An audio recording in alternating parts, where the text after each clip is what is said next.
ভৌগোলিক অবস্থানের কারণে সাতক্ষীরার ভোমরা স্থলবন্দরে উজ্জ্বল সম্ভাবনা থাকলেও আমদানি দিন দিন কমে আসছে। একসময় দিনে 400 থেকে 450 ট্রাক পণ্য আমদানি হলেও এখন তা কমে দাঁড়িয়েছে 100-তে। এমন বাস্তবতায় কর্মসংস্থান হারিয়েছেন অনেক শ্রমিক। অনেকে সংসার চালাতে হিমশিম খাচ্ছেন, অনেকেই হয়ে পড়েছেন ঋণগ্রস্ত। আগে যেরকম গাড়ি ঢুকতো এখন সেইভাবে গাড়ি আর ঢোকে না। দীর্ঘদিন যাবৎ কাজ কাম খুব কম, একদিন একটা গাড়ি হয়, একদিন একটা গাড়ি হয় না। আমাদেরও বিরাট ঋণ দেনা হয়ে যেতে হচ্ছে, সংসার চলতেছে না। সেলিব্রিটি কি করে মানুষ করবো, খাবার কিনবো সে পয়সা নেই। সরকারের কাছে সবার কাছে আবেদন যাতে আমাদের ভোমরা স্থল বন্দরটা খুব সঠিকভাবে চলতে পারে। শুল্ক স্টেশন থেকে কাস্টম হাউসে পরিণত হওয়া এ বন্দরের অবকাঠামো উন্নয়ন হলে কাজের পরিধি বাড়বে বলে মনে করেন সিএনডেফ এজেন্টরা। অবকাঠামো উন্নয়নের জন্য ভোমরা বন্দর হচ্ছে পিছিয়ে পড়ছে।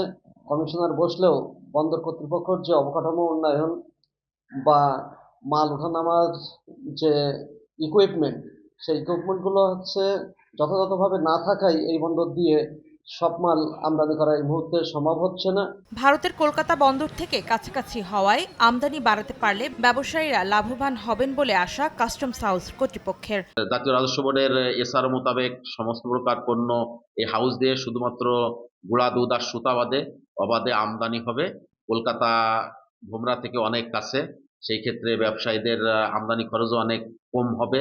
কাস্টমসের দেয়া তথ্য মতে গত 6 মাসে রাজস্ব আদায়ের লক্ষ্যমাত্রা ছিল 744 কোটি টাকা, আদায় হয়েছে 600 কোটি টাকা। সময় সংবাদ, সাতক্ষীরা।